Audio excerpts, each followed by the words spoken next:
Good morning. The first item of business is general questions. Point of order, Jeremy Balfour. Thank you, Presiding Officer. Presiding Officer, you will already be aware that significant details of this afternoon's ministerial statement on helping older people with energy costs has been widely published in national papers this morning. This information could only have come from the Scottish Government. Yet again, publicity has been put ahead of policy and scrutiny. Will the Presiding Officer agree that this is unacceptable and ask for the Cabinet Secretary to explain the breach of protocol and apologise to you, the Parliament and our constituents who we are here to represent? Given that most of the information is already in the public domain, is the Presiding Officer content that the statement should go ahead as planned, and in what format? Thank you, Mr Balfour. I'm aware that there are reports in the media in relation to the ministerial statement scheduled for this afternoon on supporting older people with increasing energy costs. And members are aware of my expectation that, in line with long-established guidance, where a ministerial statement has been scheduled by the Parliament, the content of the statement should be first made to the Parliament. I am looking into this matter, and any decision will be made known to the Parliament. Now we move to general questions. I'd be grateful for concise questions and responses so we can include as many members as possible. And at question number 1, I call Alexander Burnett. Thank the Presiding Officer, and to ask the Scottish Government what correspondence it has had with the UK Government regarding its proposed reforms to electricity infrastructure consenting in Scotland, and I note my register of interest in respect of current and proposed pylon wayleaves. Minister Alistair Allen. In November 2023, the previous Conservative-led UK Government administration agreed to review Scottish consenting in their Transmission Acceleration Action Plan as a response to recommendations from the UK Electricity Networks Commissioner Nick Windsor. Our officials have been working closely with UK Government counterparts since February 2024 on this work, albeit with a pause during the election period, to impart a better understanding of the issues faced by all relevant stakeholders in Scotland, from developers to communities. During this period, both governments have exchanged formal correspondence to acknowledge the ongoing work and establish clear expectations. This engagement is now progressing in collaboration with the new UK Government. Alexander Burnett. Constituents have complained that the consultation is not user-friendly, with the bulk of the questions directed towards business. The deadline to make submissions was only 1 month and closes tomorrow. Many of my constituents believe that the Government has deliberately made this difficult in order to reduce the number of submissions from those whose communities will be destroyed by these projects. So can the Minister confirm if he has any influence to extend the submission period? Minister. I'm not quite sure if the member fully appreciates that the Electricity Act is reserved to the UK Government, and changes to the relevant areas will have ultimately to be enacted by the UK Government. Nonetheless, the Scottish Government has been working closely with our UK counterparts and has co-designed this consultation. I'm satisfied that many organisations and communities are taking part in it, but I would remind the member ultimately of the role of the UK Government in it too. Rona Mackay. Thank you, Presiding Officer. The Independent Climate Change Committee has forecast that in order for the Scottish and UK governments to meet net zero targets, electricity supply must be doubled to meet demand, meaning a significant increase in electricity infrastructure projects across the country. Can the Minister advise how we can work with local communities and protect our natural environment on the one hand, whilst being a key enabler of decarbonisation and green economic growth on the other? Minister. Well, the member points to the twin aims that we have of ensuring that we have a fair process and that we decarbonise the country. I'm satisfied that we are achieving or seeking to achieve both of those aims, and what we're seeking to do here in collaboration with the officials and ministers at the UK Government is to ensure not that we make new projects easier to develop, but that we make the process fairer, simpler, and indeed that we update it in the way the process has already been updated in England. Question number 2, Rona Mackay. Thank you, Presiding Officer. To ask the Scottish Government what steps it's taking to ensure that students with additional support needs receive adequate resources and tailored educational support. Minister Graham Day. Presiding Officer, the Scottish Government is committed to ensuring that all students with a disability long-term medical condition or additional support needs are supported as they study in further and higher education. The Equality Act 2010 places a specific duty on colleges and universities to make reasonable adjustments to ensure that disabled students can access education and any related services. We've also opened up living cost support to disabled students who are studying full-time distance learning courses who are unable to study campus-based courses because of their disability. Mackay. I thank the Minister for that answer. Can the Minister outline what progress has been made around colleges and universities that builds on the measures currently in place to support students with additional support needs? Minister.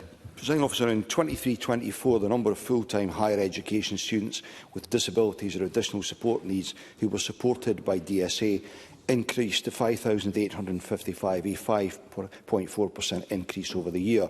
And that totals £14.1 million in support, again an increase of 18.4% over the year. The data also shows that we now have a record number of new students at university with a recorded disability or additional support need. And in our colleges, there was a record level of learning hours in Scotland's colleges delivered to learners with a declared disability, an increase of 2 percentage points over the year. Colleges and universities continue to offer a range of support directly to students with additional support needs, implementing reasonable adjustments and providing support with exams and assessments. But of course, we and they aspire to do more. Brief supplementary. Pam Duncan-Glancy.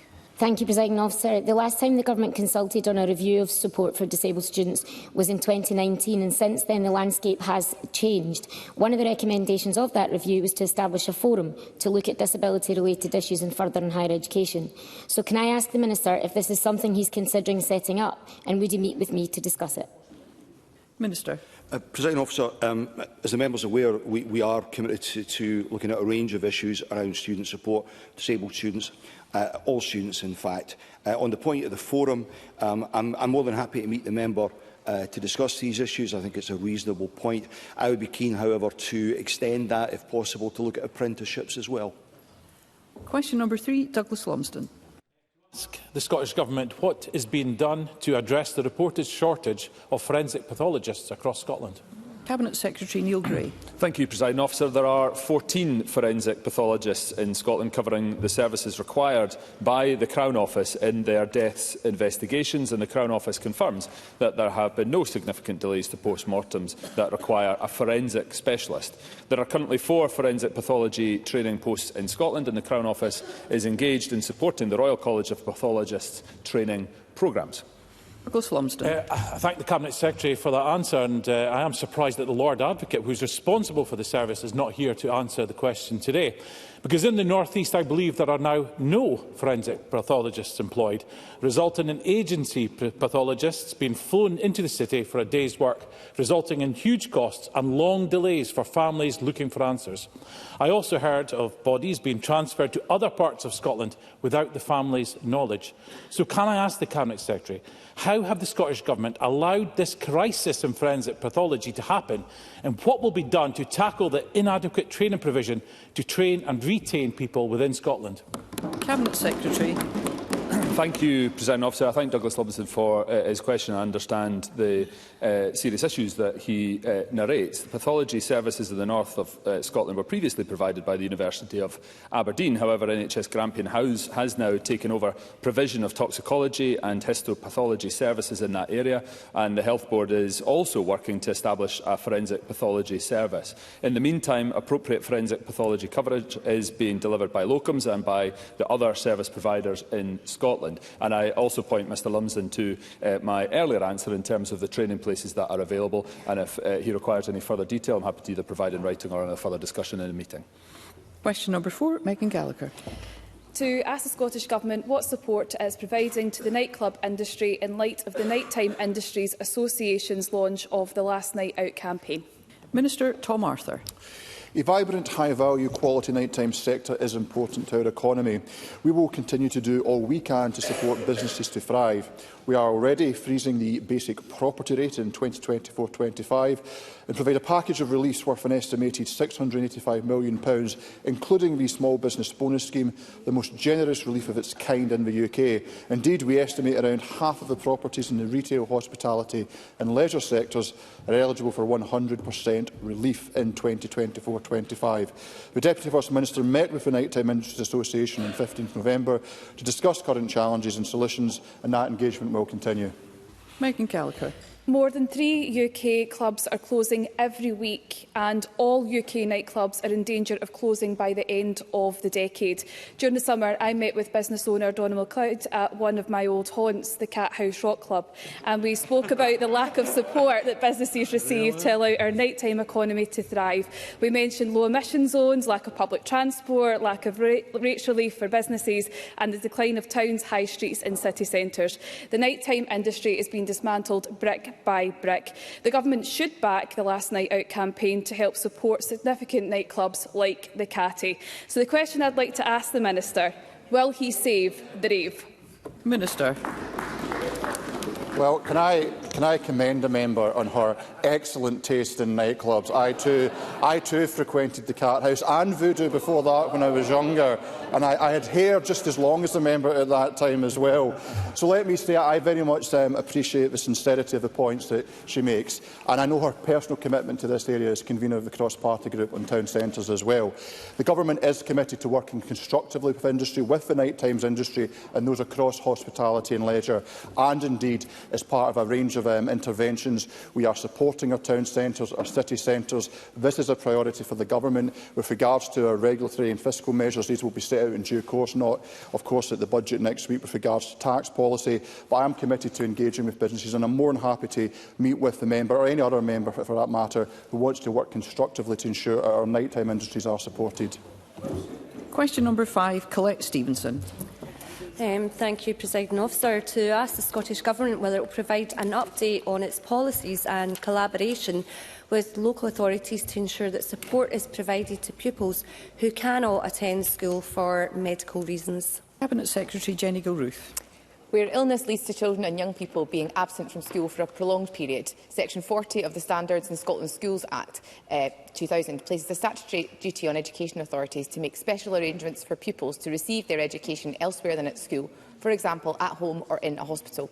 We have published guidance for local authorities on this matter, providing advice on the roles and responsibilities of local authorities, hospitals and other services regarding children unable to attend due to ill health. Colette Stevenson. I'm grateful to the Cabinet Secretary for that update. I have been contacted by a few families in East Kilbride who are concerned about the lasting impact of COVID, particularly around mental health on children and young people, some of whom have not been able to attend school on a regular basis. Can I ask the Cabinet Secretary what consideration has been given to exchanging best practice across the country in terms of integrating pupils back into school after absence due to ill health, as well as any work underway to support parents, guardians and indeed teachers to help put mixed model learning into action where this would be appropriate to ensure young people can achieve their full potential? Cabinet Secretary. Well, I thank the member for raising what I think is a really important issue. She will be aware that during the pandemic there was additional support provided by the Government to local authorities to help young people in that transition back into formal education. But the ongoing impacts of the pandemic remain very acute in some of our schools. We are looking and considering at the current time a review of the updated guidance that I alluded to in my original answer. However, the member talks about the role of parents in this regard, and I think that's hugely important. We are already rolling out a new approach in terms of our national support for parents across the country, and I will take the issue the member has raised today back to officials to look at what more we might be able to do on the specific issue relating to COVID and facilitating that support post-pandemic. Question number 6, Rachel Hamilton. The Scottish Government what its response is to the cross-border connection proposals for the Scottish borders. Minister Alistair Allen. Regulation of electricity networks is reserved to the UK Government. Scottish ministers have devolved responsibility for determining applications for consent under the Electricity Act 1989. Given this, it is not appropriate for me to comment on individual infrastructure projects that may come forward, so as not to interfere with or prejudice any decisions that may come before Scottish ministers for determination. However, the Scottish Government in general recognises that the expansion of the electricity grid will play a crucial role in delivering our energy ambitions and maximising the economic opportunities of Scotland's abundant renewable resources. Rachel Hamilton. Presiding Officer, Borders residents are inundated with energy developments, and communities now face over 75 kilometres of pylons stretching right through the Scottish borders. I'll be chairing a virtual village hall meeting in the coming weeks, giving locals a chance to voice their legitimate concerns directly to Scottish Power. So will the Scottish Government stand with residents and ensure no plans proceed against the will of local communities in the Scottish borders? Minister. The National Planning Framework makes clear that potential impacts on communities, and the member has alluded to them, although, as I say, I can't comment on the specific case. But the National Planning Framework makes clear that potential impacts on communities, nature and heritage, including the cumulative effects of developments, are important considerations in the decision-making process. And she will forgive me that I cannot, if I read right, that there is an invitation in the question, that the Ministerial Code does prevent me from doing that. But I thank her for her question. Question number 7, Jeremy Balfour. Thank you. To ask the Scottish Government what consultations is held with businesses in advance of the 25-26 budget. Cabinet Secretary Shona Robertson. The Scottish Government has had a wide range of engagement at ministerial and official level to inform budget choices across all portfolios. This has included engaging with a number of business representative organisations and sector bodies and consideration of written representations received. Jeremy Balfour. Presiding Officer, the SNP Government do not understand business.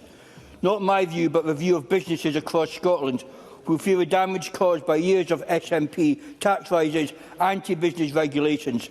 If we want to see the Scottish economy grow, we have to support our businesses in that endeavour.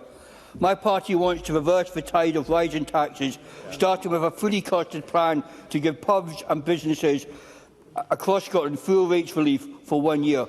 Will the Cabinet Secretary finally listen and do something positive for business in Scotland?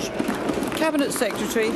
Well, firstly, I don't accept Jeremy Balfour's characterisation of that at all, because a number of measures in the current budget already benefit businesses and properties in the retail, hospitality and leisure sectors, including freezing the basic property rate and the most generous small business bonus relief across the UK. And we estimate that around half of properties in the retail, hospitality and leisure sectors will be eligible for 100% relief in 2024-25. And of course, decisions on non-domestic rates and reliefs for the 2025-26 budget will be considered in the context of the budget announcement next Wednesday. Question number 8, Bill Kidd. Thank you, Presiding Officer. To ask the Scottish Government regarding the potential impact on Scotland's finances, how much it estimates will be raised in increased taxes in Scotland in 2025-26 as a result of the UK autumn budget. Cabinet Secretary Shona Robertson. So Scotland faces more than £2 billion in higher taxes next year as a result of the UK Government's autumn budget, largely driven by higher employers' national insurance contributions. The impact of employers' national insurance contribution increases in Scotland is estimated to be around £750 million for the public sector and the wider sectors contracted to provide and support public services such as GPs, social care, early learning and childcare providers. The Scottish Council for Voluntary Organisations has also estimated that the third sector faces costs of around £75 million. The remainder of the employers' national insurance contributions increase will be borne by businesses across Scotland and will pose a serious challenge to many organisations and businesses. Before I move to Mr Kidd's supplementary, I am aware there are a number of conversations going on across the chamber. I'd be grateful if those could end. Bill Kidd. Thank you very much, Presiding Officer. As we know, a significant proportion of the higher taxes we're talking about come down to Labour's decision to increase national insurance contributions, as Cabinet Secretary said. It's of deep concern that the UK Government now appears to be briefing that it will not cover the full cost of this national insurance increase to Scotland's public sector, which could potentially cost our public services hundreds of millions of pounds and who knows how many jobs. Can the Cabinet Secretary provide any update regarding what assessment the Scottish Government has made of the impact this short-sighted Labour decision could have on our public services? Cabinet Secretary. Well, if the figures that were reported this week are all that is provided, then that will mean that the Chancellor will be shortchanging services that the public depend on by over £400 million. And that's a direct impact on GPs, social care, colleges, early learning and childcare, to name just a few. But of course, the UK Labour Government still has time to fix this and confirm that the full cost of their national insurance increase to the delivery of public services will be reimbursed, and we will be pursuing the UK Labour Government rigorously on that point.